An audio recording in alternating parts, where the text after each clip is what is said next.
choose to go to the moon in this decade and do the other things, not because they are easy, but because they are hard. Because that goal will serve to organize and measure the best of our energies and skills. Because that challenge is one that we're willing to accept, one we are unwilling to postpone, and one we intend to win.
Welcome to the report from Iron Mountain. This report is something you would never believe unless you read it. But you also have to understand the mindset of the government that requested it. And that is one of the most important features of this video. The objective was to determine accurately and realistically the nature of the problems that would confront the United States if and when a condition of permanent peace should arrive. This is one of the key elements of the report, because we are to go under the Antichrist system, an era of supposed peace. And this is what this whole program was about. If and when a condition of permanent peace should arise, that means that peace in reality equals world socialism, as we will find out as we journey through this report. And they were to draft a program for dealing with this contingency. In other words, this is a planned situation.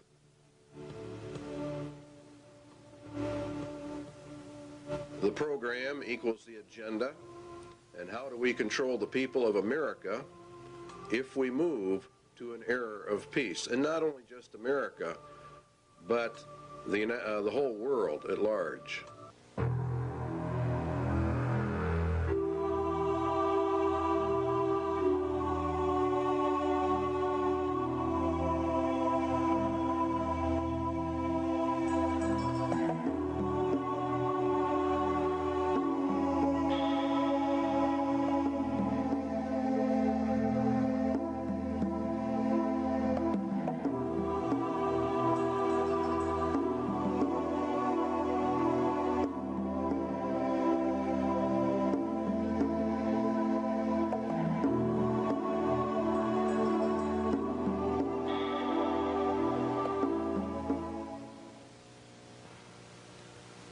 In 1961, Public Law 87-297 was passed, paving the way for the United States to be merged with the United Nations.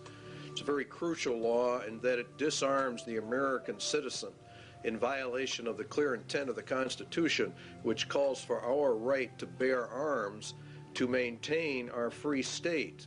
And by the calling for the disarming of all Americans, of course, we lose our free state and we are submerged actually into a slave state. The disarming was to be done by a period of gradual disarmament, and as they were disarming, the United Nations would be built up with a powerful standing army. The evidence suggests a TThe Bilderberg connection, the rich men of the earth, the merchants of Babylon, the killers of the just, according to the Holy Scriptures. The report concerns itself with a globalist agenda, and the conclusions reached have been advanced by these groups. Every one of the conclusions in the Iron Mountain report have been advanced by these groups: Committee of 300, the CFR, TThe Bilderbergers, Royal Institute for International Affairs, Tavistock, your Club of Rome, United Nations. It goes on and on. Okay, it began back in 1950, actually. These hearings began to take place in the United States, and the calls for a world government were actually held in 1950. Here's a resolution in Congress that was considered and called for testimony, and it says to provide a true world government through the adoption of a world government constitution. It was a clear intent to place the United States directly under the United Nations and to scrap our Constitution. Universal peace is a prerequisite for the pursuit of that goal, and from the competitive anarchy of nation states, therefore the age of nations must end, and the era of humanity must begin. You will find there's a constant call for the merging of all humanity. Here's a resolution adopted in the United Nations. This is what it says: regulation, limitation, and balanced reduction of all armed forces and all armaments. The all armaments means your weapons that you have in your closet for your own defense. It includes handguns and rifles and all kinds of things. Here's your blueprint for world peace, which was issued also in 1961, concurrently as this move towards putting us under the United Nations. You'll find that as the United States and the Russian military are to be reduced, the UN is consistently brought up to a higher and higher position. The only thing we are left with are internal security forces. Under the Freedom from War, this is a packet issued by the federal government to go along with 87-297. This can only be achieved, the merging and disarmament, through the progressive strengthening of international institutions under the United Nations and by creating a United Nations peace force. See, they want to progressively strengthen the international institutions, all of which come under the United Nations. We are to lose our sovereignty. This can only be achieved through the progressive strengthening. By creating a United Nations peace, which really means police force, to enforce the peace. This is what Daniel said, and by peace the Antichrist shall destroy many. He shall also stand up against the prince of princes, but he shall be broken without hand. And it was given unto him to make war with the saints, and to overcome them, and power was given him over all kindreds, and tongues, and nations. And all that dwell upon the earth shall worship him, whose names are not written in the book of life of the Lamb, slain from the foundation of the world. All right, back to the government report. The disbanding of all national armed forces and a prohibition of their reestablishment in any form whatsoever other than those required to preserve internal order and for contributions to a United Nations peace force. They are to bring the UN up to a point where no state would have the military power to challenge the progressively strengthened U.S. peace force, and all international disputes would be settled according to the agreed principles of international conduct. That's exactly what the Bible says. It was given unto him to make war with the saints and to overcome them, and power was given him over all kindreds, tongues, and nations. No one can make war with this final world entity. If you will study your scriptures out, you will find that the United Nations fulfills every parameter listed for the Antichrist system. And Public Law 87-297 has been updated. There are numerous updates. You will, if you go search them out, Public Law 101-216, for example, has been updated. Here's another one. I have today signed H.R. 1495, the Arms Control and Disarmament Amendment Acts of 1989. It authorizes the fiscal appropriations to get this thing underway. Now, the problem with it is the Bill of Rights in Amendment 2, the right to bear arms, a well-regulated militia being necessary for the security of a free state, the right of the people to keep and bear arms shall not be infringed. In other words, in reality, you cannot infringe that right in any way, method, or manner. The only way a people can remain free is to hold in their power the weapons necessary to secure their free state. This amendment deals with the international security of the United States from its own government. In other words, this amendment was to secure the people's freedom from their own government, from an internal government takeover. This right is not there so that you can go hunting or for the other excuses made. It is there to prevent the government of the United States from becoming a dictatorship by treason. In other words, by betrayal of the Constitution of the United States. Now, in order to merge the United States into the United Nations requires a total betrayal of the Constitution, which guarantees you a free state through the right to bear arms. You see the connection? The United Nations, the communist, illuminist, Masonic world dictatorship. And there are no freedoms, hence they have to get the guns to eliminate the free state nation guarantee in our Constitution.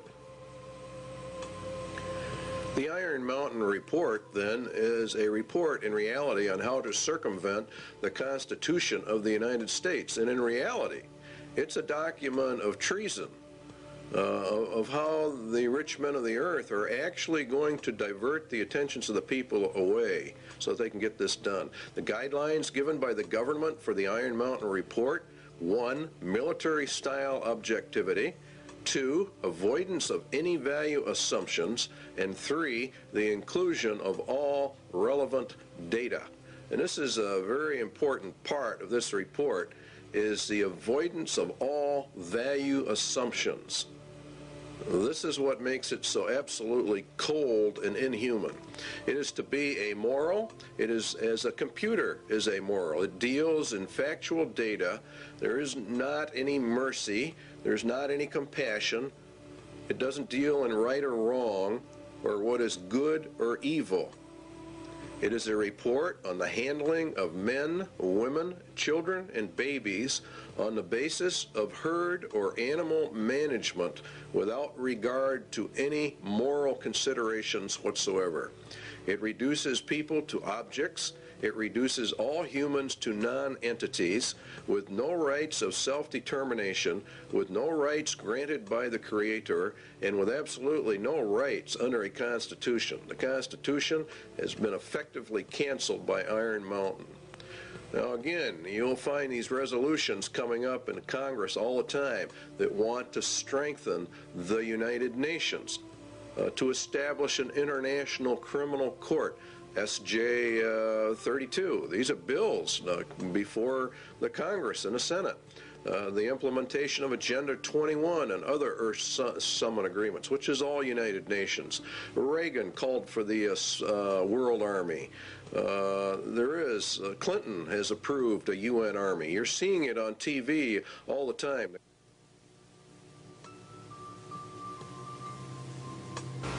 War is required, the glue of the nations, according to the Iron Mountain Report.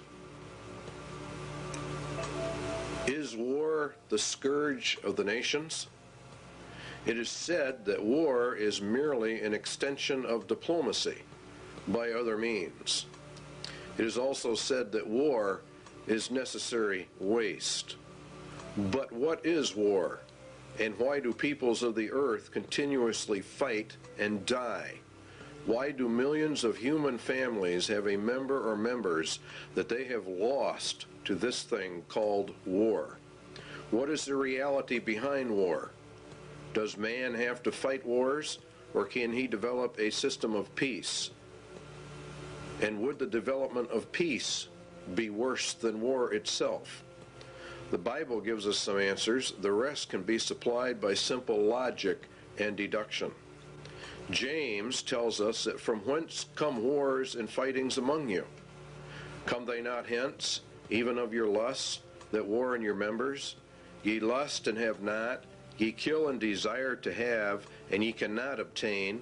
Ye fight and war, yet ye have not, because you ask not. Ye ask and receive not, because ye ask amiss, that ye may consume it upon your lusts. The root of war, then, is lust, and lust is want, and want is greed, and the root of greed is a self-centered heart, an unregenerated human heart. This is the key we need to explain war, and the Bible gives us many clues to why warfare is, and that in reality it can never be stopped. The root of the problem lies with the human heart, and the Bible says that the human heart is so desperately wicked that none can know it. Jeremiah says, the heart is deceitful above all things, who can know it? Paul says in Romans, the carnal mind is enmity against God, for it is not subject to the laws of God, neither indeed can be. Jesus was very emphatic that out of the heart of man poured forth all kinds of evil. The problem with mankind is then his evil heart. Evil because it is self-centered, and evil because it does not contain true love. The love within that it does have is hurtful or harmful, manipulative, self-centered, and filled with its own desires, according to the Lord. But we obtain other clues as well from the Scriptures as to the true reasons for war, and particularly in our day and age. James says, "Go to now, ye rich men, weep and howl for the miseries that shall come upon you. Your riches are corrupted, and your garments are moth-eaten. Your gold and your silver is cankered. The rust of them shall be a witness against you, and shall eat your flesh as it were fire. Ye have heaped together treasure for the last days. Ye have killed and condemned the just." Now let's run a little logic. Lust is the center of war, lust is greed, and greed is from evil, self-centered hearts. The Bible also says that the love of money is the root of all evil, or the height of all greeds. Lust then is greed, and the ultimate greed is an insane love of money, which brings with it power, which brings with it control over mankind. Thus the rich men of the earth are indeed in total control over money, and they have developed a system of economic controls well laid out in the Scriptures. If the rich men of the earth gain control over the planet via their Babylonian economic system, then they are the ones who are only powerful enough and rich enough to wage war, and they are the only ones who can develop the war machines that you are looking at on your television screen. They are the ones who can develop the weapons necessary for modern warfare. Iron Mountain agrees. The very title confirms the Bible. The title says that it is a report on the desirability and feasibility for peace. It was ordered by the rich men of the earth. Therefore, they themselves must be the ones waging the wars, and now they have elected not to wage wars, but have elected to do something else, because warfare is drawing to a close. It will have soon served its purpose. In other words, it is a deliberate effort to bring in another system, for the first system of war has almost accomplished the goals originally intended. Albert Pike was purported to have written a letter in which he outlines 3 world wars. Each had a specific purpose, and each had a goal. The last war, World War III, was to be fought to bring in an era of peace under Lucifer. It was to be fought predominantly between the United States and the Soviet Union, and it would come in an era of seeming peace when it seemed like everything was fine, everything was great. The Bible says that the Antichrist is a man of peace. He rides a white horse and has no war machine. There are no arrows in his bow.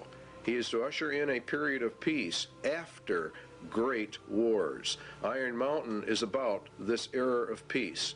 Iron Mountain is a report to aid Antichrist in his rise to power. It is in reality a report from hell.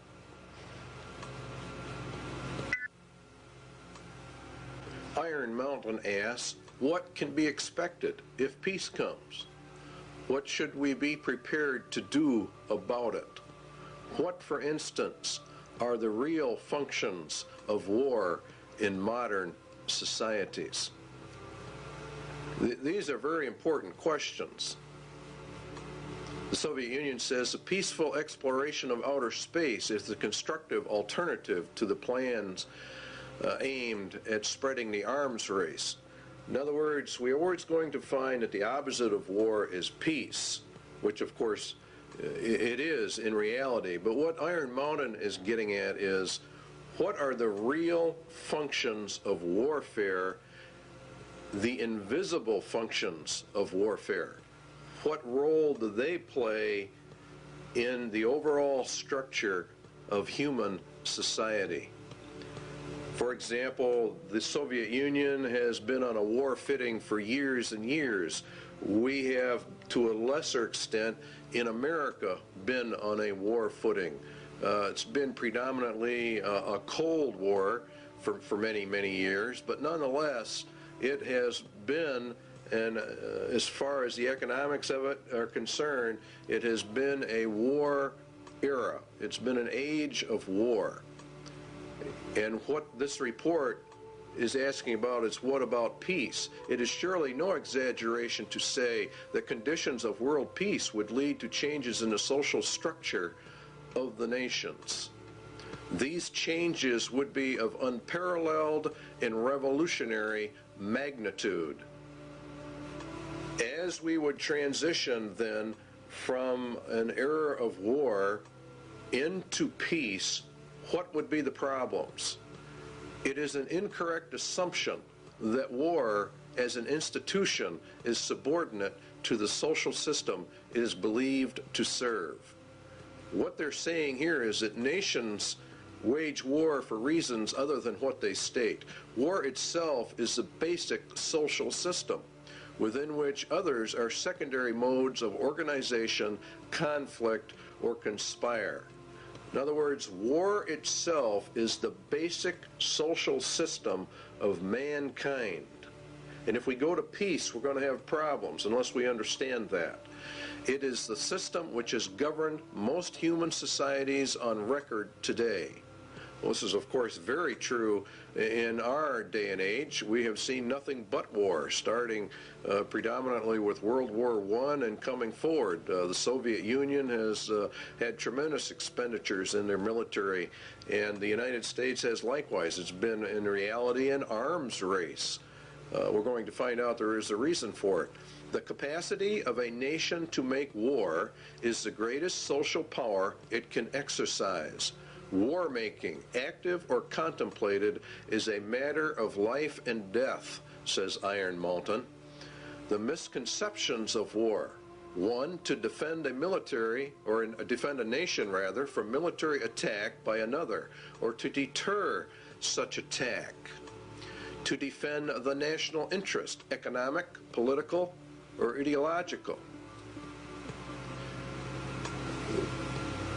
To maintain or increase a nation's military power for its own sake.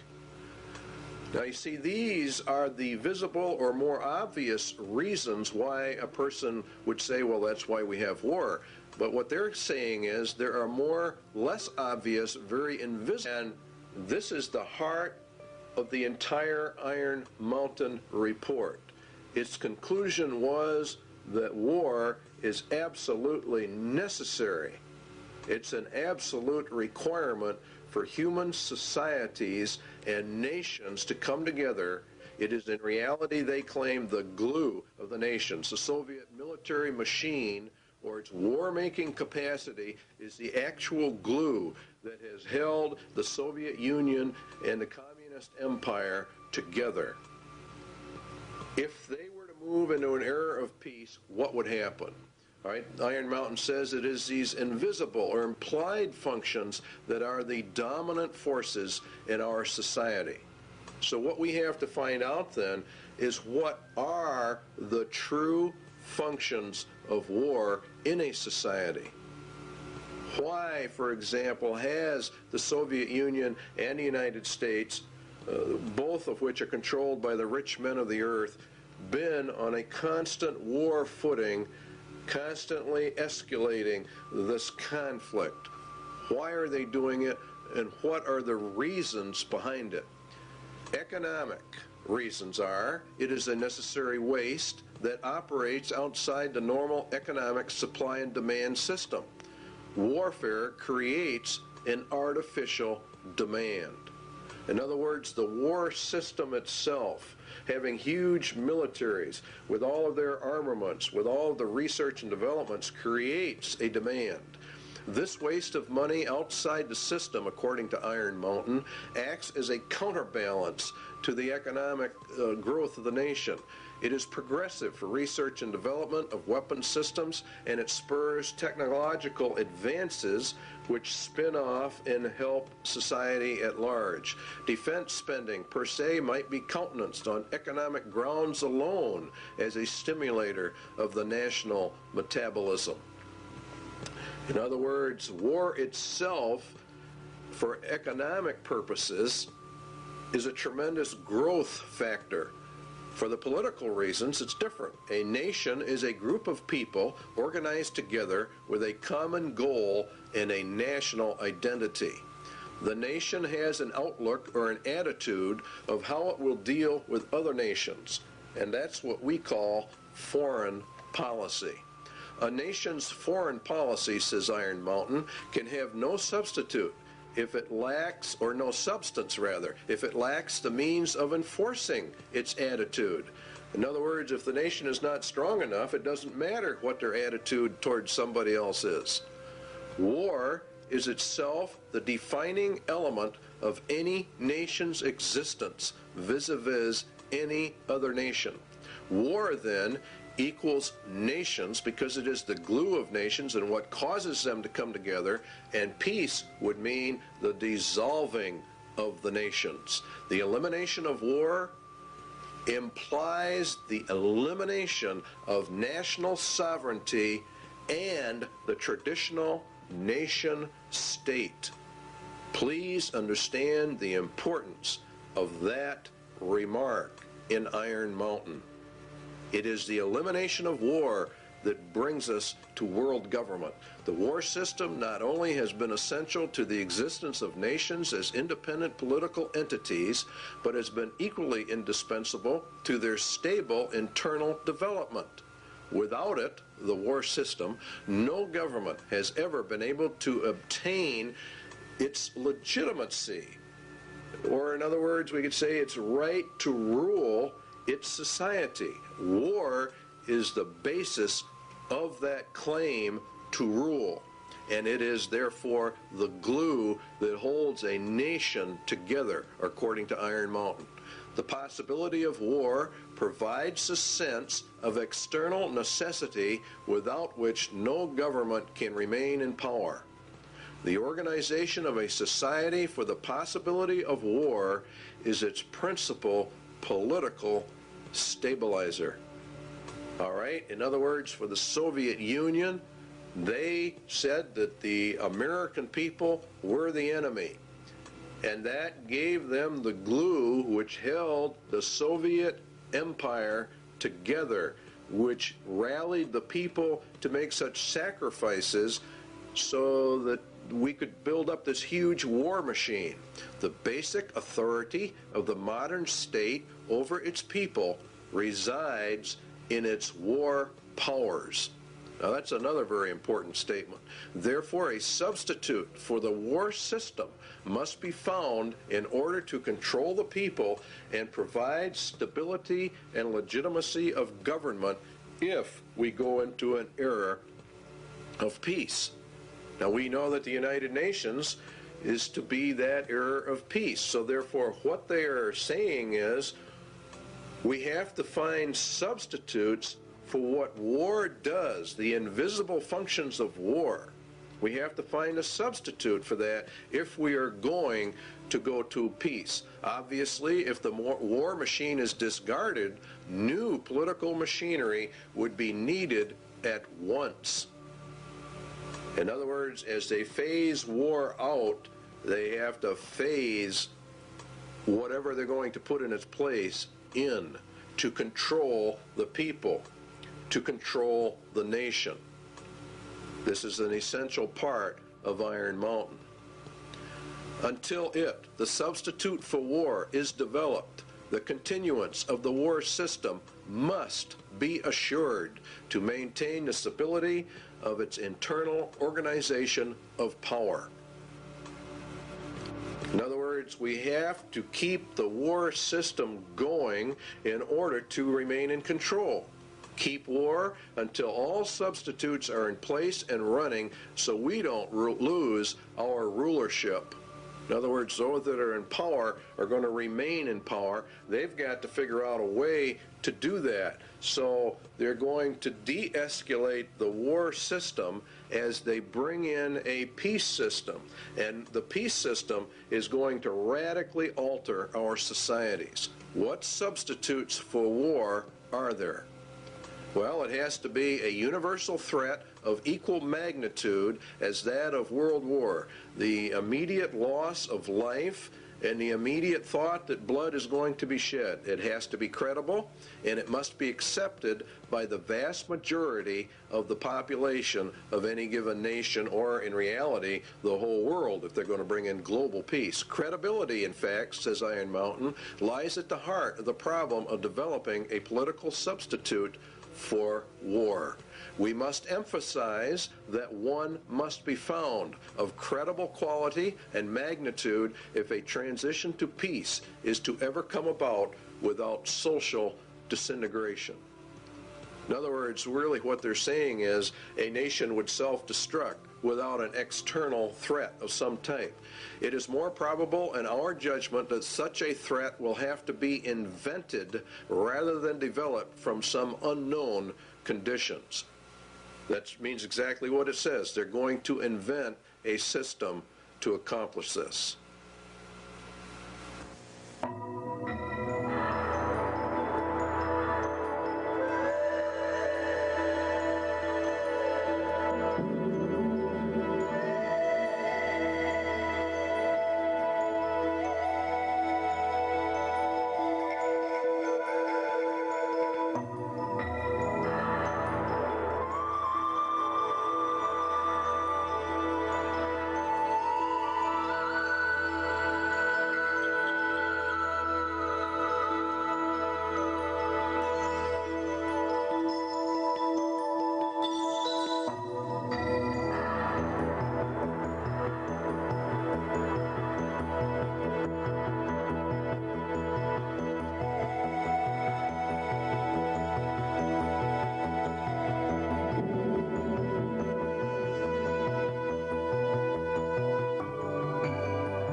An effective political substitute for war would require alternate enemies.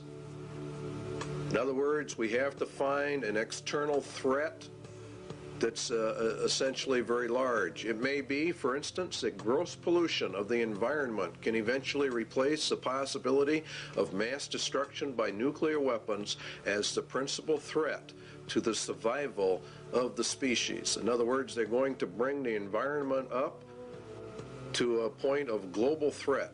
Poisoning of the air and of the principal sources of food and water supply is already well advanced, and at first glance would seem promising in this respect. It constitutes a threat that can be dealt with only through social organization and political power.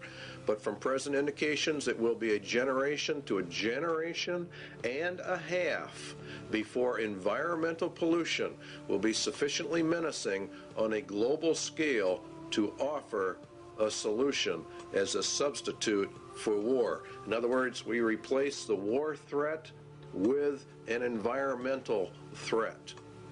Now you know why the environment is on the TVs and the media constantly. A generation is about 30 years, so it'd be about 1991 that this would be brought up to a global scale.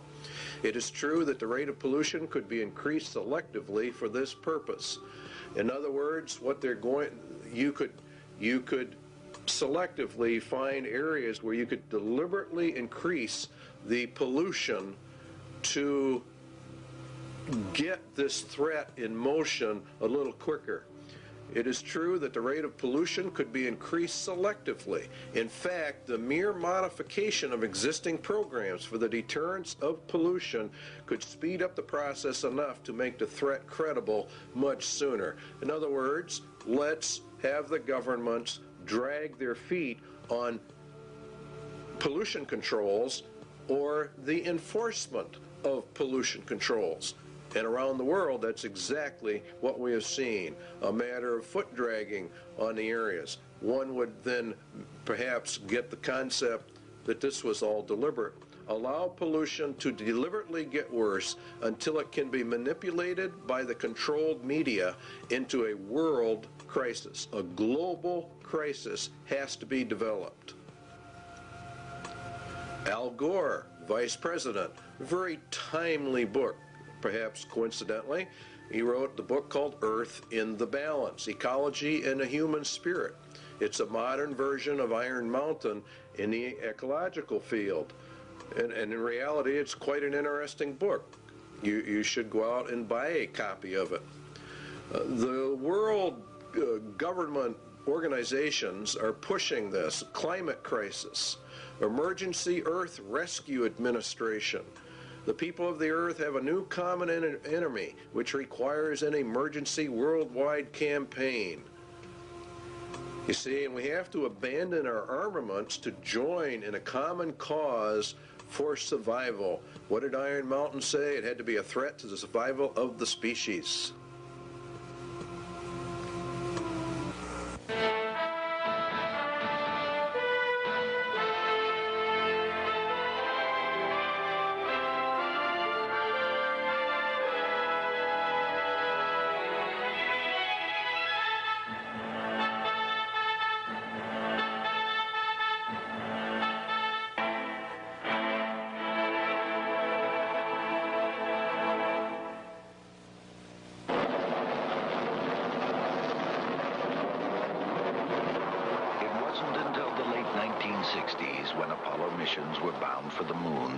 First able to see complete pictures of the Earth.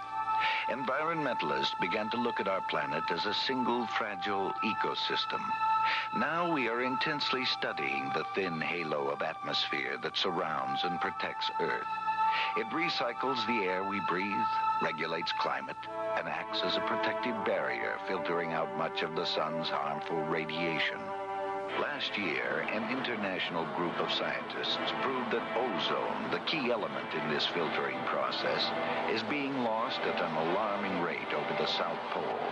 In fact, a sizable hole develops over this area each winter. Without ozone, the sun's harmful radiation will destroy life on Earth. A group of man-made compounds called chlorofluorocarbons, or CFCs, used as refrigerants, cleaning solvents, and in some plastic foams, are to blame for this environmental problem. They eventually make their way into the atmosphere and destroy ozone. According to Dr. Brian Toon of NASA's Ames Research Center, it is a global-scale environmental problem. This really marks the first time in the history of environmental science where human beings on one side of the planet have done something to the planet that has significantly affected it globally and on the far side of the planet from where the original pollution took place. Using the beautiful seaport town of Stavanger, Norway, as a base of operations, an international team of scientists assembled this year in an emergency effort to make a detailed study of the North Pole. Most of the work was performed aboard two NASA aircraft. This is the ER-2. For the mission, special wing pods are attached containing atmospheric chemistry analysis equipment and a host of other instruments. Typically, flights are made about 12 miles up, along the fringes of space, right into the layers of atmosphere directly affected by ozone loss. The ER-2's research partner is a modified DC-8. It flies at lower altitudes, but has increased fuel reserves, which allow it to cover more territory, even flights directly over the North Pole. Inside, the DC-8 is actually a complete scientific observatory, loaded with sensing instruments. Scientists perform their experiments and are able to map results right on the spot. This instrument contains 4 lasers capable of shooting light many miles up into the atmosphere. The light reflects back to the plane and provides scientists with a cross-sectional map of ozone concentrations as well as aerosols, or regions where ozone depletion is capable of occurring. Initial results from both aircraft indicate that high concentrations of CFCs have been found at northern latitudes, primed for ozone destruction. When combined with high-altitude ice clouds, the right amount of sunlight and confined slow-moving masses of air, ozone destruction occurs. As a result of this airborne mission, scientists were able to confirm the process and predict areas of depletion. International policymakers have met in hopes of limiting the amount of CFC production and recently agreed to phase out its use by the year 2000. Many scientists worry that this may not be soon enough. Again, Dr. Toon. With the ozone problem, for example, when you release chlorofluorocarbons to the environment, it's decades to centuries before those are removed. Researching safe economic replacements for CFCs is a vital part of solving this serious environmental issue. Thanks to the intensive work done in the last few years, we know why ozone depletion exists. It is now up to the world community to take responsibility for the future of our global environment.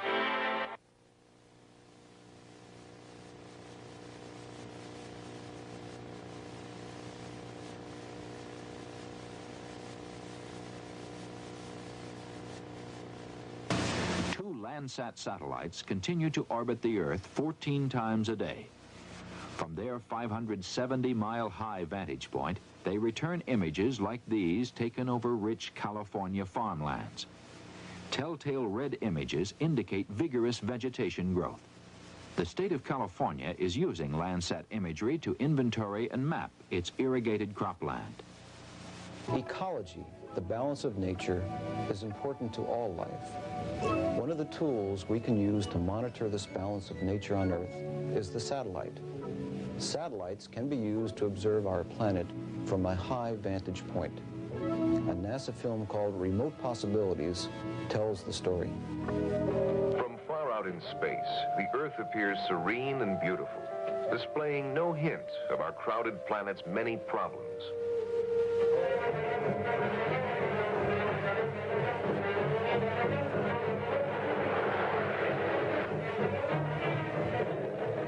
As we have used and changed our planet, we have become aware that in many ways we are exhausting it. Exhausting our food supplies, our sources of energy, our natural lands, exhausting the potential of even the once seemingly limitless oceans. Management of Earth resources is at a critical stage. It has never been more important that we understand the environmental relationships of our planet. Scientists are striving to apply the technology of the space age, the quest for more and better information about these complex relationships. In 1972, a new kind of satellite left the launch pad and rose to an altitude of 910 kilometers from Earth. There it settled in a circular orbit around the planet. This satellite, called Landsat, opened a new era of Earth resource management.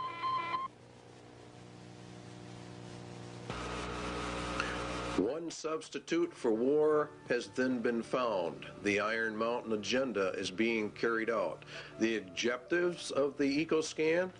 Well, the UN will end up with control over all the land, and ownership of the land will be held by the rich men. There is arising a crisis of worldwide proportions involving developed and developing countries alike, the crisis of the human environment.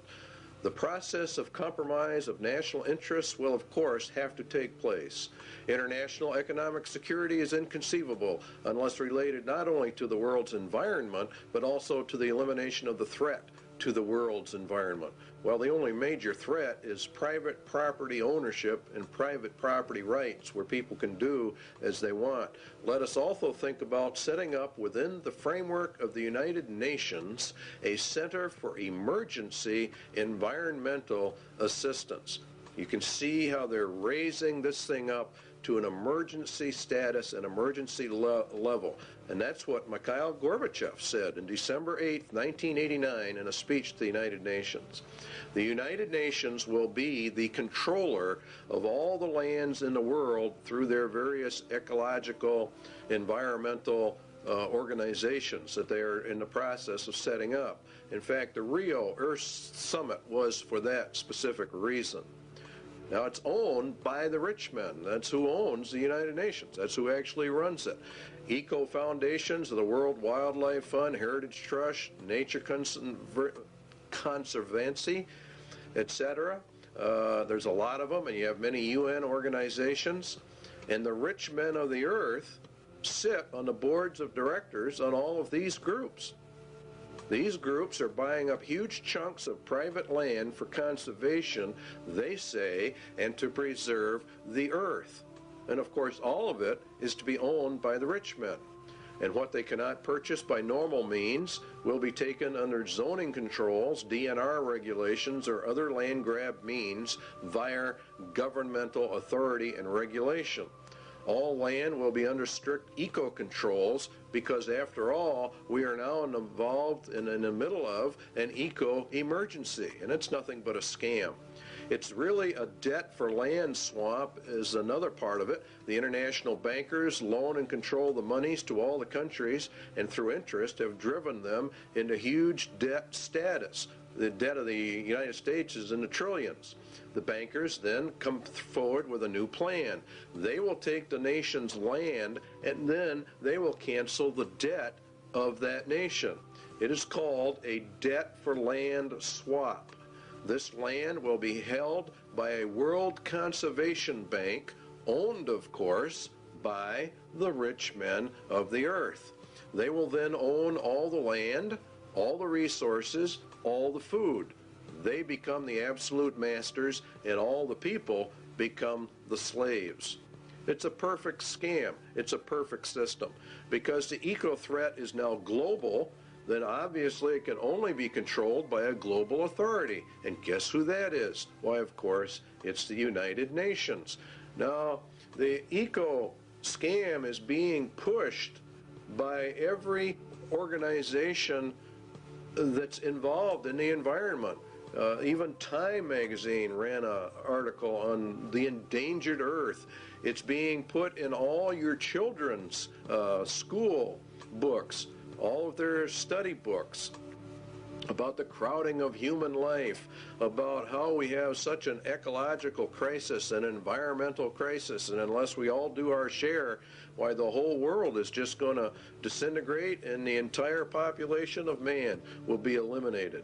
That's according to them. It's very interesting that Daniel said of the Antichrist that he shall divide the land for gain. In other words, he takes over all the land and divides it up amongst these various foundation groups. And that's exactly what's happening.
It has been hotly argued that such a menace would offer the last best hope for peace by uniting mankind against the danger of destruction by creatures from other planets or from outer space.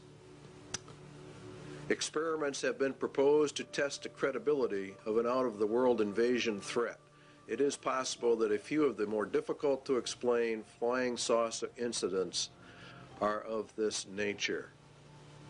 The thrust of the second threat is to unite mankind against a common enemy. The escalation of the UFO mystery requires careful media control. The threat must also dovetail into the agenda for a one-world government. Everything that Iron Mountain proposes in all of their substitutes will lead into a one-world government. And that is the whole nature of it. There has been a tremendous amount of interest in UFO activity. Many, many books have been written about it.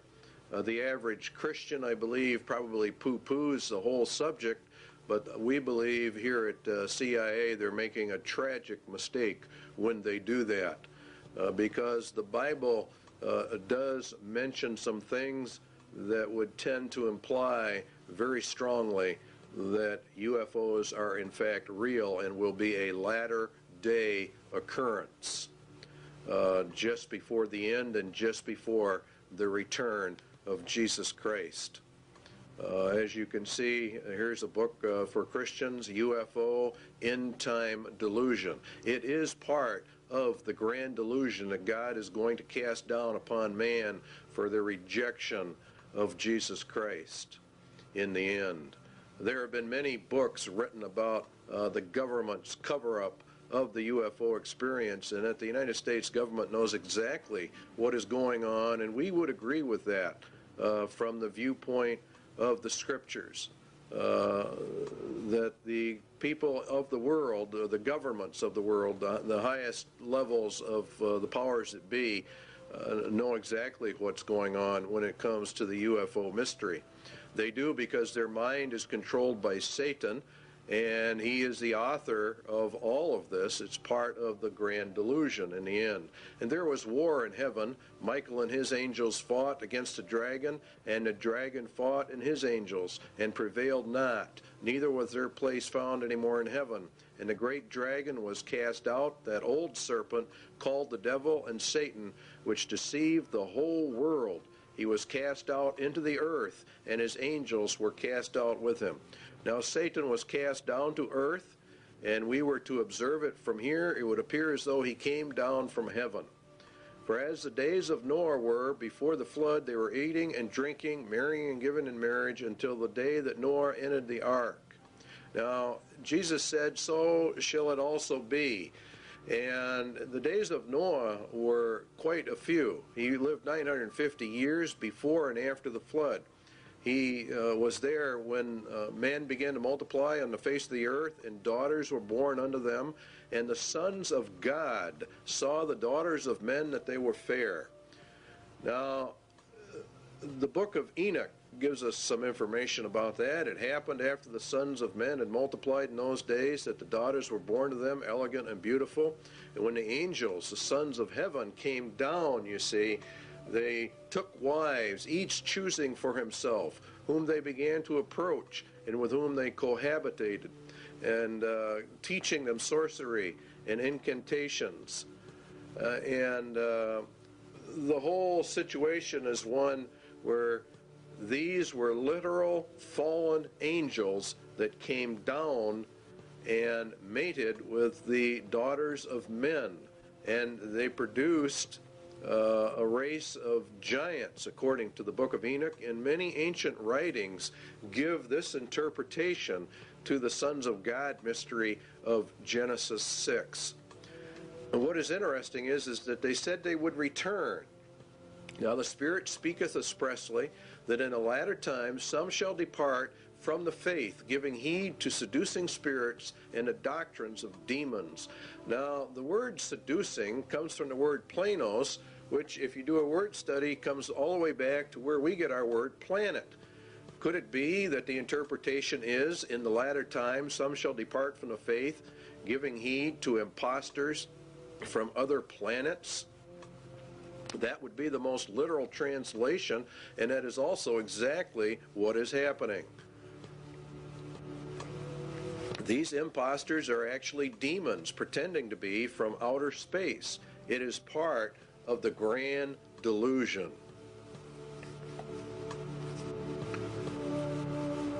For this cause God shall send them strong delusion, that they should believe a lie, that they all might be damned who believed not the truth, but had pleasure in unrighteousness. They reject the concept of creation, even him whose coming is after the working of Satan with all power and signs and lying wonders. This would result in UFO contacts of the first, second, and third kind as Satan sends his advance guard to prepare man for the grand delusion.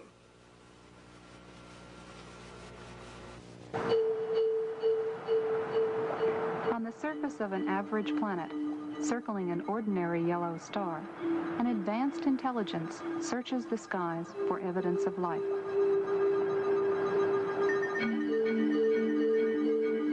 Directed by even higher intelligence, machines with brains of silicon patiently sift through faint shards of radio data for the unmistakable signal that will indicate the first sign of life beyond Earth.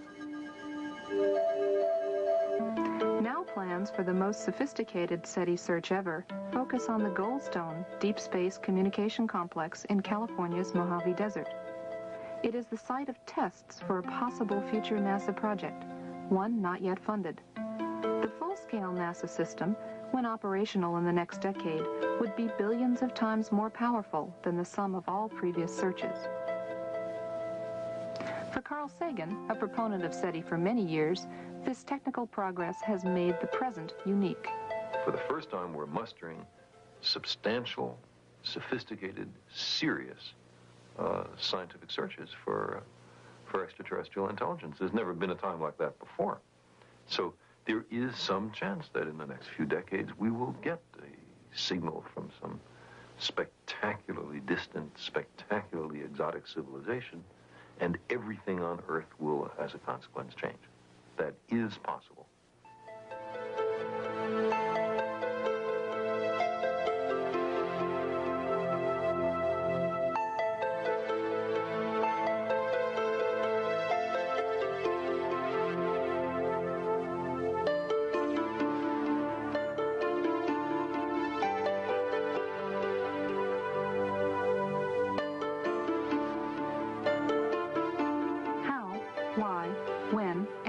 To search for life beyond Earth has been debated for centuries.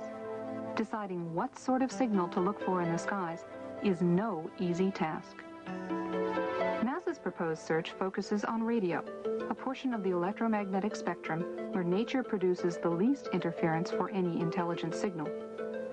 The plan is to use existing radio antennas and combine them with advanced computer hardware and software specifically designed for the task.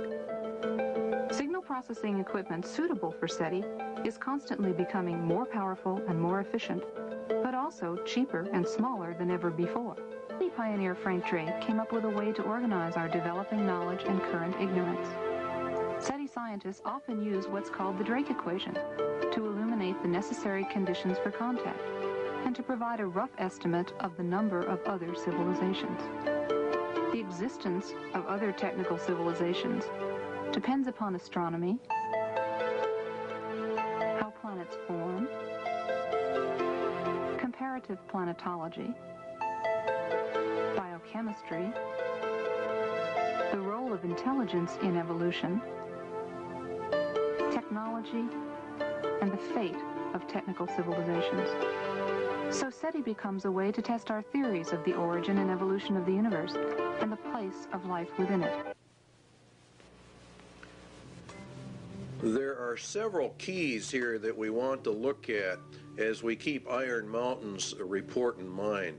The two primary keys are that evolution is an accepted fact and ETs are now accepted at the highest levels of government. We believe that the SETI program is camouflage for what is really going on, or the contact reports that have been gotten out from the government under the Freedom of Information Act are in fact cover for the SETI program. But the two, we believe, are going to merge in the end and introduce mankind to the aliens, who are in reality demons and Satan's advance guard. The movies that are produced are very important. Satan plants a seed, he waters it, then he sits back and watches it grow, and then he reaps the harvest. And the harvest, of course, is the loss of millions upon millions of men. The Day the Earth Stood Still was produced many years ago, but it's a very, very important film in that it planted the seed.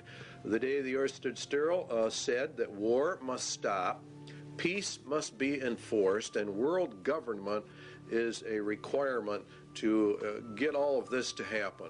The message was very important. E.T., a very, very popular movie, taught us some things as well. It said that reptiles are very cute, that love is the answer, that love heals, but more importantly, that we all evolve in a different manner. You're going to find evolution at the bottom of all of these movies. And Star Wars is another one. How famous they were. Well, they're programming the human mind for certain things. One, evolution of the races, good and evil forces, a universal, eternal fight between the forces of good and evil, and more importantly, a federation of planets, a uniting of the nations, a uniting of all the planets. Mankind will evolve upwards and eventually will join in intergalactic civilization. And this is the important keynotes in every one of these movies. Close Encounters of the Third Kind was a very, very important film. It bases itself on evolution. Two, that the United Nations is a central player in that movie. The U.S. military is connected to the United Nations in that movie, and that mankind will join interplanetary civilization. It starts by contact, by exchanges of the races. In other words, some of our people go there, and some of their people come here. Now, something surfaced not too long ago called Majestic 12 that dealt with government contact with aliens. A lot of people laugh at this document and think it's a hoax. Our research against the Bible would say that it is not a hoax, that this actually is legitimate and that contact has been made. Operation Majestic 12 is a top-secret research and development intelligence operation established by special classified executive order of President Truman.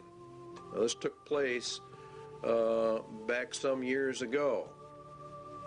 Very interesting, however, what Majestic 12 sets up. A rancher reported that a UFO had crashed in a remote region of New Mexico. Now, you might have even seen this replayed on Unsolved Mysteries. They ran a series on this. A secret operation was begun to assure recovery of the wreckage of this object. Aerial reconnaissance discovered that 4 small human-like beings had ejected from the craft. All 4 were dead. News reporters were given the effective story that the object had been a weather balloon. They are discounting the UFOs to the public while they gather the evidence secretly. The biological and evolutionary, there's your key, processes responsible for their development has apparently been quite different from those in Homo sapiens. Evolution is then a proven fact insofar as the government is concerned. They have accepted evolution as an established fact. The aliens then did not evolve as we did. This is the very basis of the grand delusion. It's creation versus evolution. Evolution is essential for the grand delusion because men reject the creation of the world and people by Jesus Christ. So it's very important you understand that evolution is the keynote. The ultimate intentions of these visitors is completely unknown, the report said. But if you read the Bible, you will know they are demons, and you will know they are the advanced guard of Satan, and that they are setting up the world for its final ruin and taking of people into eternal hell. UFOs are real. There's no question about that they are real. The only question is what are they? And if you take the evidence of the scriptures, definitely we believe here at least that they are the sons of God returning just exactly as they said they would, in all the occultic literature talks about this. Now there is an area out west called Area 51, Groom Lake. There's also Tonopah. There are several areas from which Project Red Light was developed. It's a top secret testing program for alien technology for defense purposes. This is very interesting that a lot of this stuff is being leaked right at this moment as we get into this. A congressman said, I have no comment as to what is going on in Area 51. That was Congressman Harry Reid, and he went out there to visit the area because the Air Force had made a land grab, and he went out there on behalf of his constituents to find out why. It is said that President Eisenhower signed a treaty with actual aliens in 1957. The swap was they could take our people for experimentation and we would get technology in exchange. In other words, the aliens come to Earth, we take their technology to build our defense mechanisms. Now, a lot of people think this is ridiculous, but if you read what it says about Babylon the Great, the nation, it gets all of its technology from Satan. Satan is the one that gives them the power. And this is why the United Nations is being brought up. And this is why the United States is so deeply involved. In exchange for technology, the U.S. government agreed to allow the aliens to abduct humans for experiments. And this accounts for the large number of abductions reported all over America. This is part of the grand delusion, which has evolution at the root of it. Now you have actually two options. All of the leaks of this type of information are disinformation, or it is real, and the aliens really are here. The Bible evidence would be that it is real, the aliens are here, and that they are the advanced guard for Satan. He's programming the human race for this delusion, and it's based upon evolution. The sons of God of Genesis 6 have returned, as they said they would in occult writings. And Jesus said, as it was in the days of Noah, so would it be again. And that's when the sons of God came down. So therefore, the agenda of Iron Mountain for external threat number 2 has been and is being carried out. Scientists are even going to the UN now to find out how are we going to answer these aliens from our SETI contacts at NASA.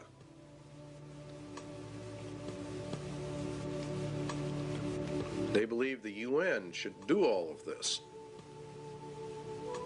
And so you see it elevates the United Nations to power. And this is very important because part of the Iron Mountain agenda.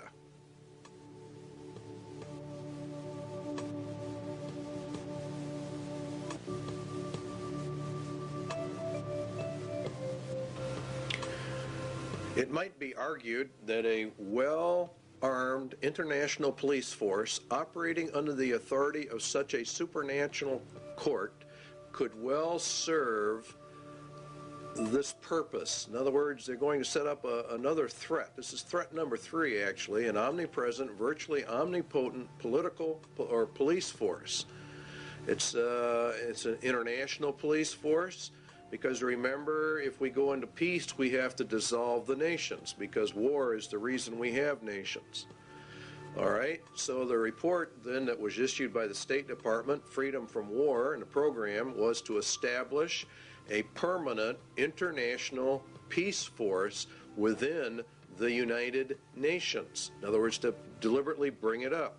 the peacekeeping capabilities of the United Nations would be sufficiently strong and the obligations of all states under such an arrangement sufficiently far-reaching as to assure peace and a just settlement of differences in a disarmed world.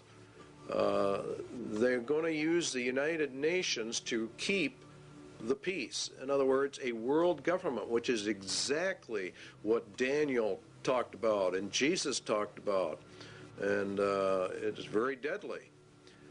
During stage 2, states will develop further the peacekeeping processes of the United Nations to the end that the United Nations can effectively suppress any threat or use of force by anyone, and that would include the American people. It's going to be omnipresent, and it's going to be omnipotent in its ability to handle. And this is what Revelation says, who can make war with the beast? Remember that the U.S. and Russia are to have their internal or militaries turned over to the United Nations in this 3-stage process, and we end up with the UN in total control of the world, a global entity, precisely as Daniel and Revelation talk about. It's and Jeremiah and Isaiah refer to it as, of course, Babylon. And this process, of course, emerges bringing out the United Nations as the final end-time global ruling entity, which the Bible refers to as the apparatus of the Antichrist, or we could say the Antichrist system. And that is why it sits in New York City, the big city. On the wall in the Security Council is a phoenix. That picture you're looking at right there is in reality the phoenix bird, which is to grow up out of the old world order. America is to be patrolled by Russian, Belgian, Irish, and Colombian and Venezuelan troops under this plan.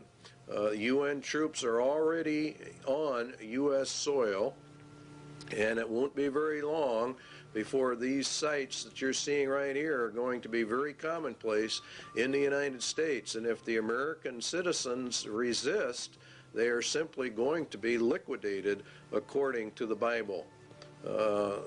This power will come to pass.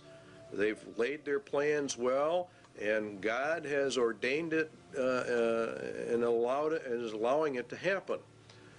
And so it's, in reality, here in America, it's a judgment against the United States. There are many books written about a United Nations peace force, so this is not anything we're making up. They come in under the UN Charter.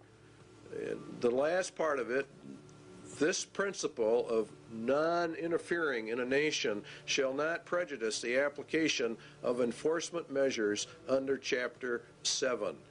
In other words, the United Nations claims that it doesn't really want to get involved in internal national affairs, but the opposite is in reality the truth.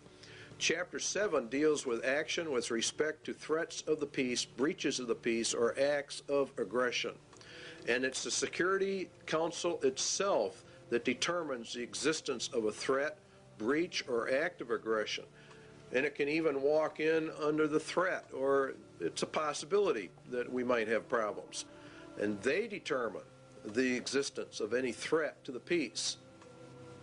So they can come in, if they choose to, on very fragile grounds, which is exactly what they did in Somalia.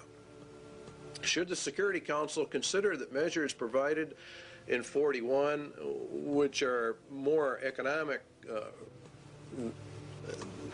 I don't know exactly what word to use, but sanctions, I guess, is the best word to cover it. If that doesn't work, if economic sanctions do not work, then they can resort to military powers. And they can use whatever they have to maintain or restore international peace. Now, Psalm 2 says that the kings of the earth set themselves, and the rulers take counsel together against the Lord and against his anointed. Where do the rulers of the world meet? They meet at the United Nations, and this is where they take their counsel together. And the United Nations is, according to the Bible, anti-Christ, anti-God to its very core. It is, in fact, the substitute for God and Christ on planet Earth. They intend to take it for themselves. The fourth beast shall be the fourth kingdom upon earth, which shall be diverse from all kingdoms, and shall devour the whole earth, and shall tread it down, and shall break it in pieces. And the 10 horns out of this kingdom are 10 kings. Now, it's a diverse kingdom. The United Nations is not a kingdom, and it's not a nation. It exists solely by treaty power, by an arrangement of nations itself. Excuse me. The United Nations is to be brought up to full global power with an army so powerful that none can fight against it. That's the entire plan, and that is exactly what the Bible talks about for the end times. It will also break into pieces the entire world, and that's done under Article 52, which deals with regionalism, which is in fact breaking the world into pieces. And this is how they do it. They actually subdivide the world into 10 regions. That came out of the Club of Rome, and here are the regions on the TV screen. Region 1, of course, is North America, and it's Region 1 by virtue of the fact that North America, and particularly the United States, is the primary power behind the United Nations, enabling this to happen. The United States itself is broken down into 10 federal regions. We have global regions, and now we have national regions. And in our country, they are simply called federal regions. And we're moving, in effect, from elected officials to appointed officials to non-elected bureaucrats who are appointed. Now, each region has different states in it, and the number of states varies with each particular region. Then each state is subdivided up into its particular regions. Many times it falls along county lines, many times it doesn't. Overlapping all of it is, of course, grids that keep getting smaller and smaller, which is the reason why thousands or millions, actually, of Americans are getting address changes. They're going under the United Nations grid system, which divides the world into tiny pieces, which is exactly what Daniel said. They can get it right down to your house number. In fact, they can get it down to about 10 square yards of turf.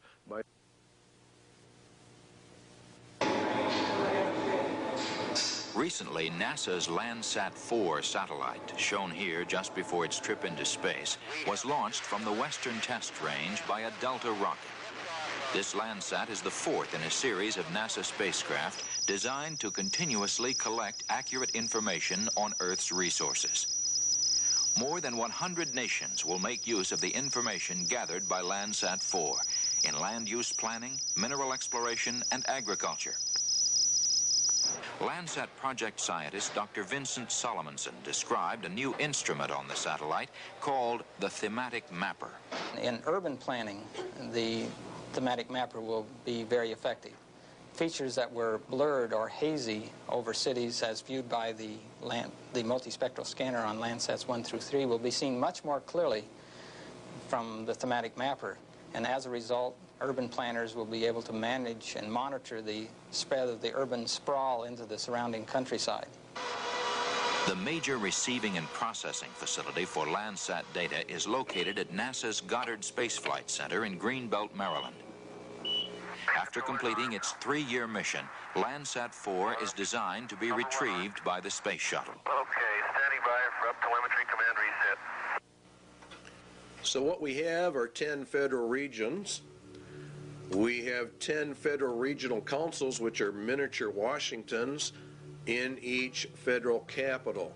We're being regionalized, and pretty soon there won't be any such thing as counties or states.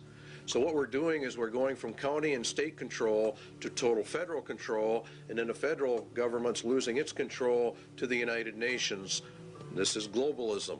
This leads to the federalization of our police or the security forces within the United States. And this is really in total violation of the constitutional implications, but they're not paying any attention to the Constitution. The internal security forces are not your peacekeeping, UN peacekeeping troops. The peacekeeping troops are there to put down actual revolutions and wars. The internal security forces are there more for crime control and the rounding up of people. Predominantly, the MJTF police will be the national police force. And this is George Bush and Clinton and the rest of them have continuously pushed this arms control treaty because they have to disarm us in order to make this thing work. If you will recall, we discussed that in the constitutional crisis. The MJTF police means multi-jurisdictional task force police, and it removes all citizens from local, county, and state protections that you had under the law. And they're just abolishing all of this. And the MJTF police mission, we believe, is the house-to-house search and seizure of people. It's made up of National Guard units, state and local police, convert street gangs as needed into deputized police. House-to-house search and seizure, separation and categorization of men, women, and children as prisoners in large areas. Now you have to understand that in order to liquidate the millions of people that Jesus Christ says are going to be liquidated, they have to plan this out long before it happens. 1965, they started the Office of Law Enforcement Assistance. Then came in 1968 the Omnibus Crime Control Act, which converted the OLEA to the Law Enforcement Assistance Administration. They called, in turn, in 1971 for a regionalized police force. In 1971, an advisory commission on intergovernmental relations issued a pamphlet called M67, which called for a special multi-county and interstate police force. In other words, the merging of all police forces into one federal group. The LEAA in 1973 made calls for the elimination by merger of small police forces. This is exactly what Germany did under Hitler. All dictatorships have two common characteristics: general confiscation of guns in order to prevent internal rebellion, and the establishment of a national police force to enforce the edicts of the dictator. We are following Nazi Germany almost to the exact letter. Carter issued an executive order 12-148, and he established the Federal Emergency Management Agency known as FEMA. FEMA absorbed the LEAA and became the primary control organization for internal security of the United States in an emergency. They're gearing this thing towards an emergency. That emergency is going to be World War III, and it ushers in this whole system. FEMA has many interesting programs: Rex 82 Bravo, Rex 84 Alpha, Helix 2, Rex Alpha, Night Train, Cable Splicer, Garden Plot. These are all martial law training exercises. The plan is to bring America under martial law. We believe they know the American people would never accept this system except an external emergency were given. The UN system, remember, is a martial law military system. Under the executive orders of FEMA, mandatory registration of all people, including babies and children in the United States, at the United States Post Office. They have boxes in them. We already know about it.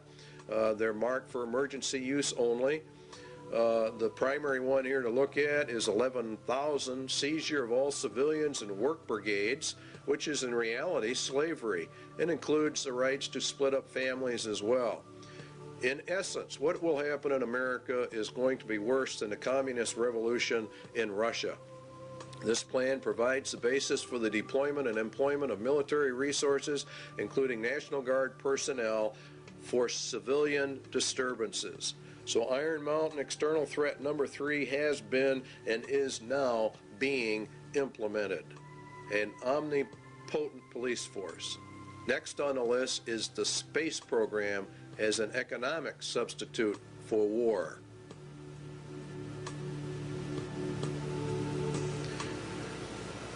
It It is the development of a long-range sequence of space research projects with largely unattainable goals. It's a nearest modern equivalent yet devised to pyramid building and similar ritualistic enterprises of ancient societies. We choose to go to the moon in this decade and do the other things, not because they are easy, but because they are hard. Because that goal will serve to organize and measure the best of our energies and skills. Because that challenge is one that we're willing to accept, one we are unwilling to postpone, and one we intend to win, and the others too.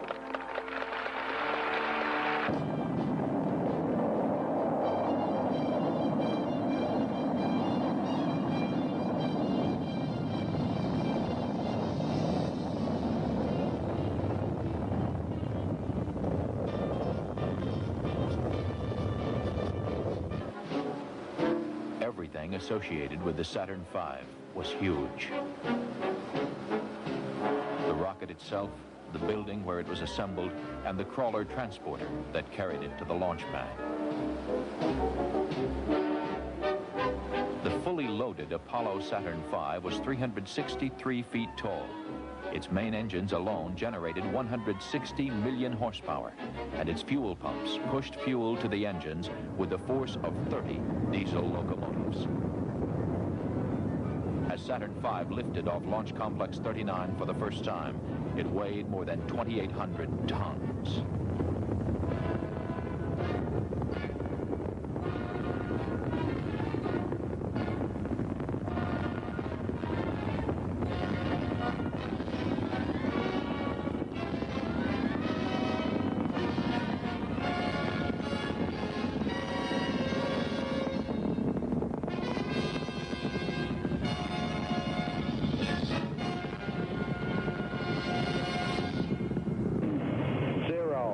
Engine running.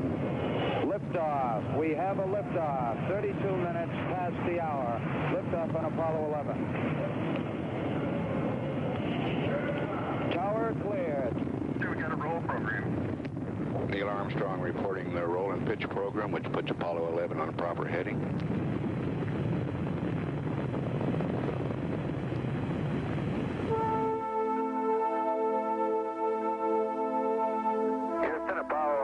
Calling you on the high gain. How do you read, over?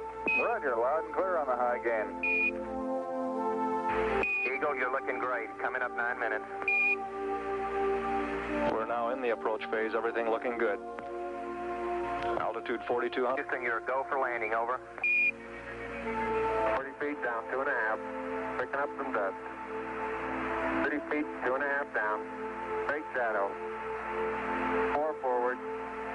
4 forward, drift into the right level. 20, down a half. 30 seconds forward, just good. Right.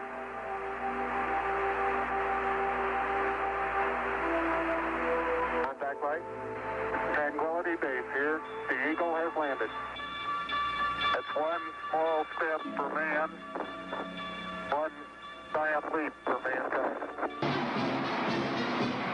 Across the country and around the world, the Apollo 11 crew were welcomed back as heroes.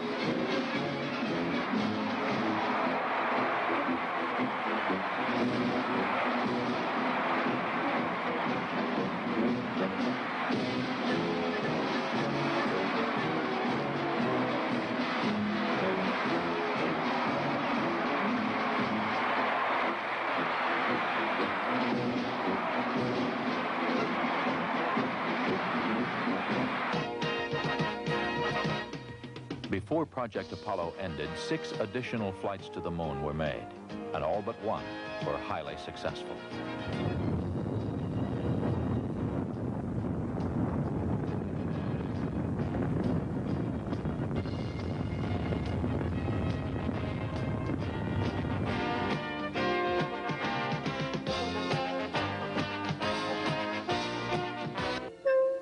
Then ASTP, Apollo-Soyuz Test Project, a joint endeavor between the Soviet Union and the United States.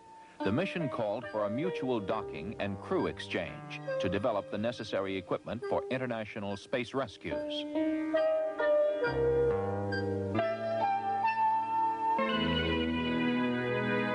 We looked back at planet Earth with Landsat remote sensing satellites. Crops, forests, pollution, all can be photographed in great detail to help us better manage our Earth's resources.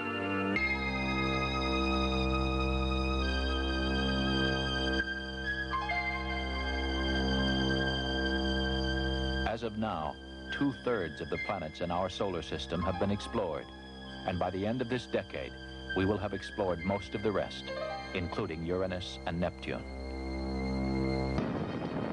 Space Shuttle 5, the first operational flight. 2 commercial communications satellites were hauled into orbit, one for satellite business systems and one for Telesat of Canada. Their deployment was a complete success. But you got it? You don't have it, obviously. I got it. Space Shuttle 6 was the second operational mission, and Flight 1 for Challenger, this country's newest spacecraft. After launching a 5,000-pound tracking and data relay satellite from the payload bay, mission specialist astronauts Story Musgrave and Donald Peterson became the first Americans in 9 years to walk in space. Practice needed for satellite repair work. Due for my massive article. Historically, the space program has proceeded in a building block fashion. And toward that end, NASA has begun looking at the next logical step, a possible future space station, a permanent presence in space. The station would serve as a scientific and technological laboratory, as well as an operations base from which satellites could be serviced and large structures assembled. One of the highest priorities is to develop a clear understanding of a station's proper role in the total space program, so that if and when it is proposed for development, the station will be a truly significant national asset, one that would ensure continued American preeminence in space. The space program in general and the shuttle program in particular have gone a long way to help our country recapture its spirit of vitality and confidence. The pioneer spirit still flourishes in America. In the future, as in the past, our freedom, independence, and national well-being will be tied to new achievements, new discoveries, and pushing back new frontiers. We must look aggressively to the future by demonstrating the potential of the shuttle and establishing a more permanent presence in space.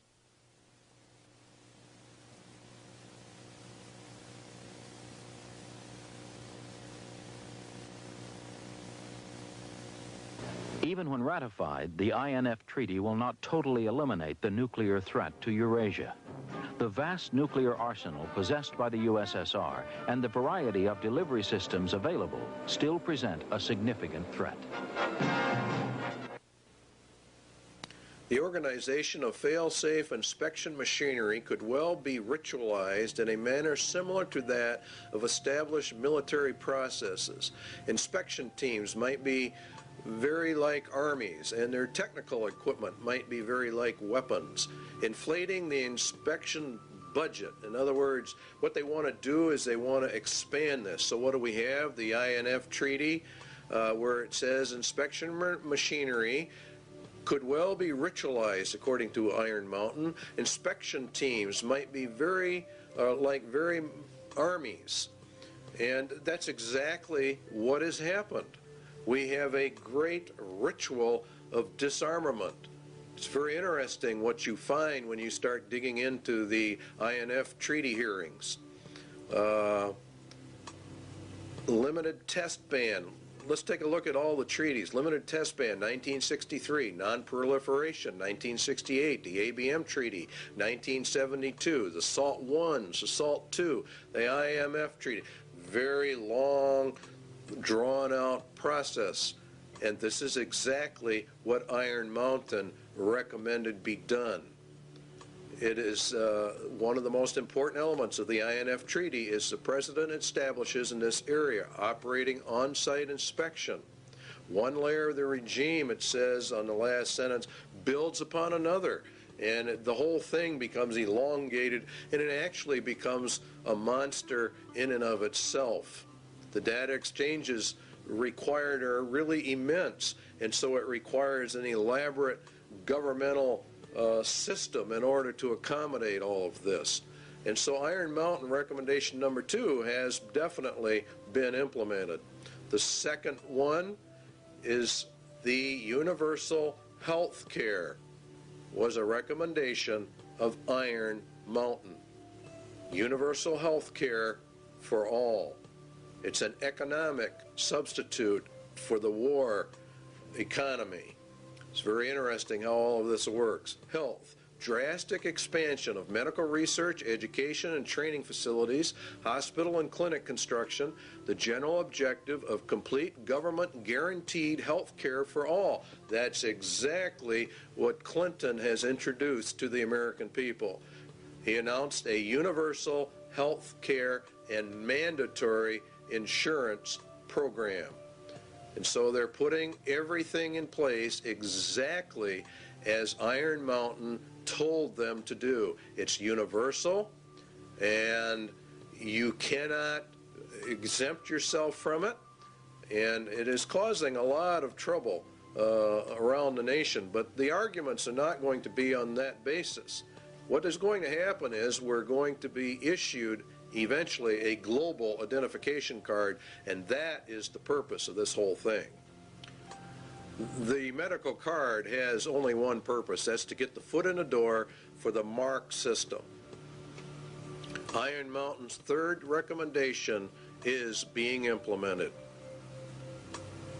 Iron Mountain economic substitute number 4, a new educational system to bring in globalism under the United Nations, UNESCO, Congressional Record, the Great Conspiracy to Destroy the United States, Education for Freedom and World Understanding. You see, all of this is designed to bring us into a world system, a global system, under the control of the United Nations. The second manifesto of the U.S. Office of Education, the implementation of the program of surrender through education.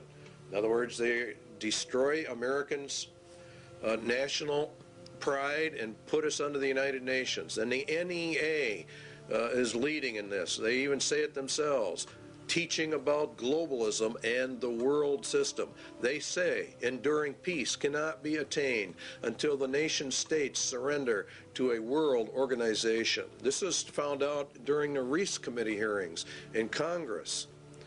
Putting the evidence together, we conclude the NEA has been an important element in the tax-exempt world to indoctrinate American youth with internationalism, which is synonymous with a lot of communist, illuminist, whatever you want to call it. The Iron Mountain agenda is being carried out. Outcome-based education, the developing of leaders for restructuring the schools, change agents. Parents are beginning to get upset, but they are not putting it together. American 2000, a national strategy to change every nation, every family. Everything is going down exactly as Iron Mountain said it should. Global education is nothing more than a promotion of the United Nations and to destroy the Constitution of the United States, to bring us out from the Constitution and to merge us into the UN. That's what they're going to do. To improve learning and teaching by providing a national framework for educational reform, to promote research, consensus building, and systematic changes needed to ensure, you see, everything has to be changed. Guess what the changes all lead to? And guess who's behind it? If you look, Robert Mueller, former UN Secretary General to the UN, member of the Planetary Citizens, wrote the Global Core Curriculum. Marilyn Ferguson, the Aquarian Conspiracy, New Age. This is all being integrated into the educational system of America. And it's called America 2000.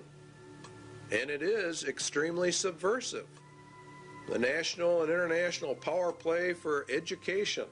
It's going to go through because God has decreed it will go through. And UNESCO is behind it. Gorbachev, we parted with the old world, rejecting it once and for all. We are moving towards a new world, the world of communism. We shall never depart from it. Books are on the market explaining all of this, so we don't have time in this video to get into it. But Iron Mountain Recommendation 4 is being implemented. Iron Mountain Sociological Substitute for War, slavery. Another possible surrogate for the control of potential enemies of society is the reintroduction in some form consistent with modern technology and political processes of slavery for the control of potential enemies of a society. Anyone that does not agree with the New World Order is an enemy of society and is therefore subject to slavery. Detention centers and concentration camps, work camps, are associated with forced labor, which is in reality slavery. Seizure under the executive orders of all civilians in work brigades, that's forced labor, that's slavery, which includes the rights to split up families. There are concentration camps, detention centers all over the United States set up under FEMA, under Rex 84, and there are presently, to the last count we had, 130 such facilities in the United States of America. In Arizona, you'll see, for example, some there. We've got one here in Wisconsin. Concentration camps for U.S. citizens, the MJTF police, to conduct house-and-house search and seizure and separation and categorization of men, women, and children and babies, categorization and transfer to detention facilities and the running of detention facilities. Iron Mountain Slavery Recommendation number 2 is mandatory service, a form of universal service, turned to some variant form of the Peace Corps or the Job Corps. It is entirely possible that the development of a sophisticated form of slavery may be an absolute prerequisite for social control in a world of peace. Now, this is just incredible when you really stop and look at what they're actually saying in relationship to biblical prophecies. Remember, Jesus said they're going to round you up and kill you. President Clinton has authorized boot camps for young offenders. Is this the beginning of a larger scale for social reorientation like the communists do? America 2000, the national plan that's going into our schools, requires mandatory community service.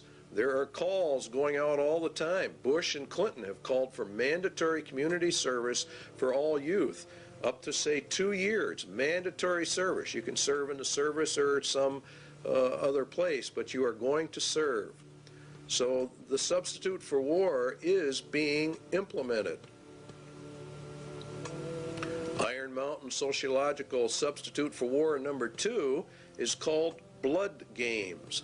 Game theorists have suggested in other contexts the development of blood games for the effective control of individual aggressive impulses. More realistically, such a ritual might be socialized in the manner of the Spanish Inquisition and the less formal witch trials of other periods for the purposes of social purification, state security, or other rationale both acceptable and credible to post-war societies. Inquisitions, witch trials for the purpose of social purification, state security, which is the key one. Such a ritual might be socialized. In other words, they make it into a big social event, like the Inquisitions were. We saw part of that beginning to unravel when we watched the Branch Davidian invasion and subsequent massacre of David Koresh and his group. A lot went down at Waco that very few Christians understand. David Koresh, the Branch Davidians, were demonized by the national media. First of all, they were tried, judged, and executed in a social ritual in total violation of every right guaranteed under state and federal constitutions. The Waco massacre followed all points of ritualized killing. They were a cult. It was for social purification, and therefore they deserved what they got. Their compound was raided by federal assault groups when in fact there was no evidence of any crime having been committed.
Yesterday's action ended in a horrible human tragedy.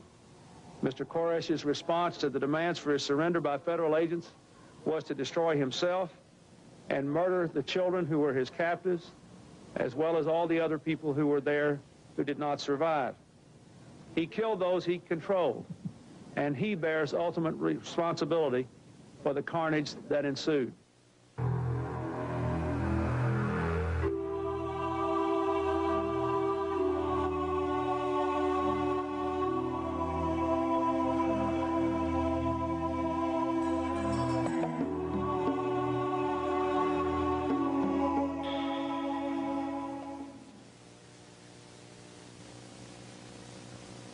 In the papers before I was going to go to court. They called me the white supremacist and all that.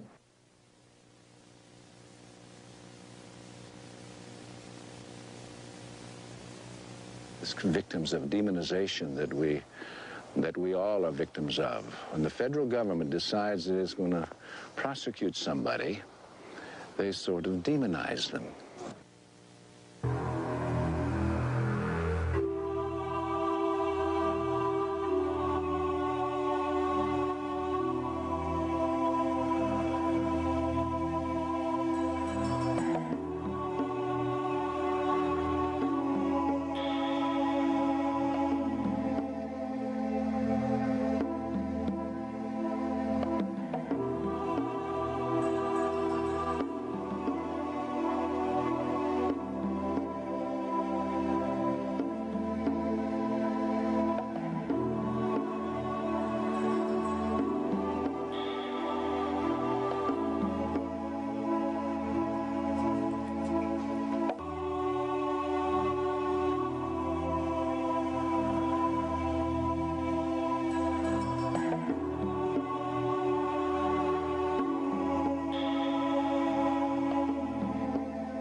To ring out. Do you want to give your federal agents that leeway to just say when they kill American citizens that things just went wrong? We just have a mother here dead, we have a little boy dead, and things went wrong.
During the Weaver trial, it was admitted by federal agents that they had been ordered to kill the Weavers regardless of any threat family members posed to government personnel. Now I want you to think about how serious that is. What was the charge against Vicki Weaver? What crime against the state had she committed that warranted her execution by the federal government? Indeed, she was not charged with any crime whatsoever, yet the U.S. government ordered her shot on sight, a virtual killing. It was murder in the first degree. It is cold-blooded, ritualistic, social purification because the Weavers held a viewpoint not politically correct.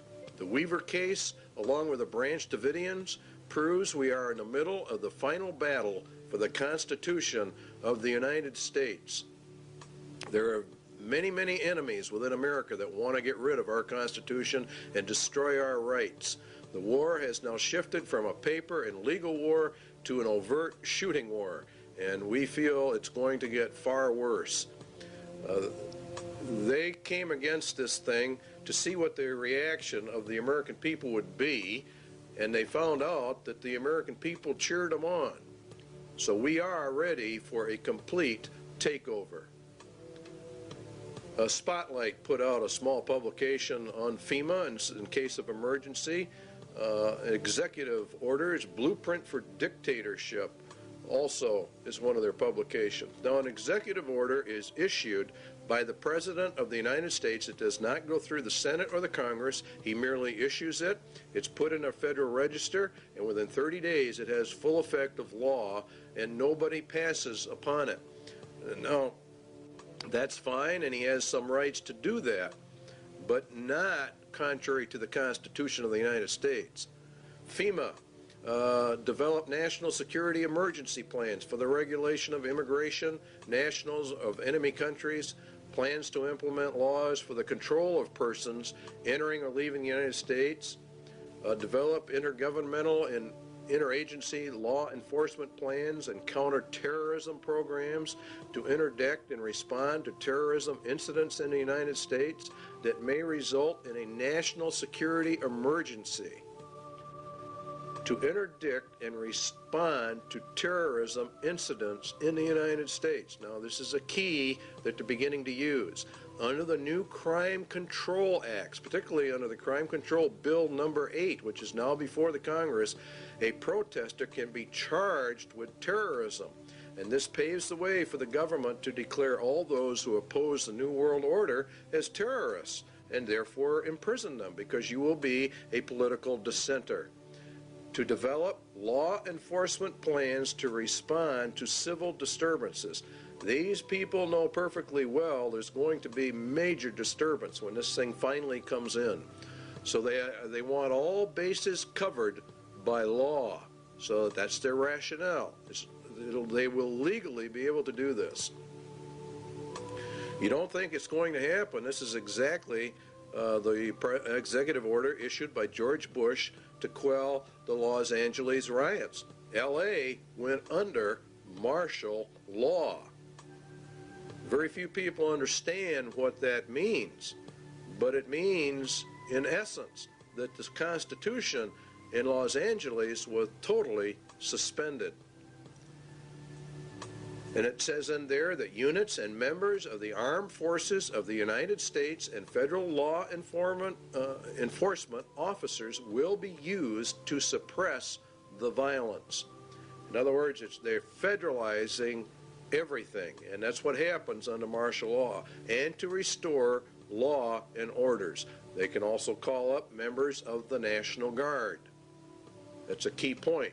They're militarizing the nation. They're putting it under military law. If Americans do not want the New World Order and they resist, America will go under immediate martial law rather than through the staged program into a martial law system, which is what the UN is. Also included to coordinate all federal agencies assisting in the suppression of violence and the administration of justice. Martial law suspends the Constitution of the United States. The UN is to be brought up to full power, and it will rule through martial law via a three-tier military martial law system. The first one we're going to actually look at is called FinCEN, and FinCEN, from the data we can get, it's not only a financial controlling sector, but it has to do with other things. Their equipment is black, and there are reports of a multitude of black helicopters all over the United States. We get calls on it virtually every day from someone who's just had them flying over the house. The FAA says that the black paint schemes are used on helicopters by the Drug Enforcement Agency and the U.S. Army Special Operations.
Here is a map of FinCEN locations in the United States, and these are confirmed, they claim.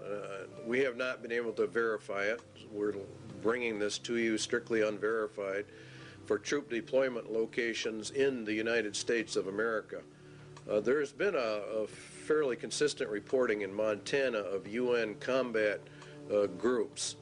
They are in reality the top tier in the UN system, and entrance to the U.S. was by presidential executive order 11-1190 signed by President Bush.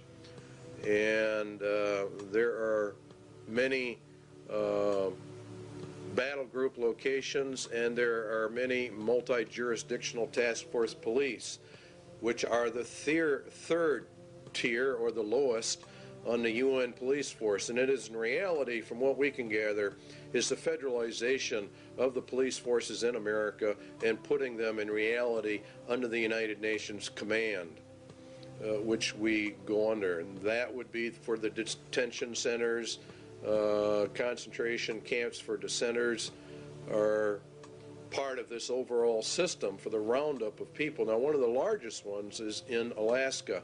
The Alaskan camp is the biggest, being over 1 million acres, and it's located just outside of Fairbanks, according to reports, and it's serviced by a spur line called the Alaskan Railroad. That's very interesting because under the emergency orders under FEMA, one of the railroads that gets activated and falls under their control is the Alaskan Railway. And so we're beginning to find out that all of this goes together. The Alaskan camp was purchased under a mental health bill, and of course you have to understand that they are using mental health as one of their primary methods of warfare. The Iron Mountain recommendations for an inquisition for social purification are also confirmed by the Lord Jesus Christ. Then shall they deliver you up to be afflicted, and shall kill you, and you shall be hated of all nations for my name's sake. This is predominantly a move against Christians and Jesus Christ. And he shall speak great words against the Most High, and shall wear out the saints of the Most High, and think to change times and laws. See, that's exactly what they're doing right now. They're changing all the laws. And it was given unto him to make war with the saints, and to overcome them, and power was given him over all kindreds, tongues, and nations. And in Revelation 17, and I saw the woman drunken with the blood of the saints, and the blood of the martyrs of Jesus. And this is actually, you're going to find out, has much to do with the United Nations. Iron Mountain substitute for war blood games has been, in effect, implemented and is being carried out. Ecological, considering the shortcomings of war as a mechanism of selective population control, it might appear that devising substitutes for this function should be comparatively simple. In other words, war kills off some people, and so now we have to have an ecological substitute for that function, and it really boils down to total population control. Current trends in warfare, the increased strategic bombing of civilians, and the greater military importance now attached to the destruction of sources of supply as opposed to purely military bases, strongly suggests that a truly qualitative improvement is in the making. In other words, as we phase down the war system, there's probably going to be one great last one in their plans to really reduce the world population. There is no question but that a universal requirement that procreation be limited to the products of artificial insemination would provide a fully adequate substitute control for the population. A universal requirement that procreation be limited to products.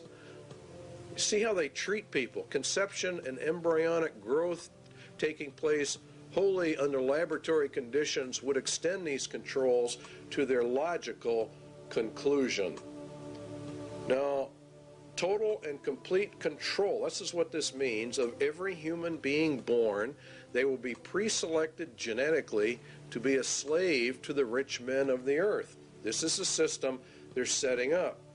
They have an intermediate step, total control of conception with a variant of the pill via water supplies or certain essential foodstuffs. In other words, they intend to, when they bring in this new system, they will stop the growth of the population. They will put it into the food or the water supplies, and then they would offset it by a controlled substance so that it could be countermanded and the woman become pregnant. And they claim in Iron Mountain that it was already under investigation and under work back in 1961. So the interpretation is the mandatory mass sterilization of the human race with them in total control of all the antidotes for it. Excess population, Iron Mountain says, is war material. As long as any society must contemplate even a remote possibility of war, it must maintain a maximum supportable population.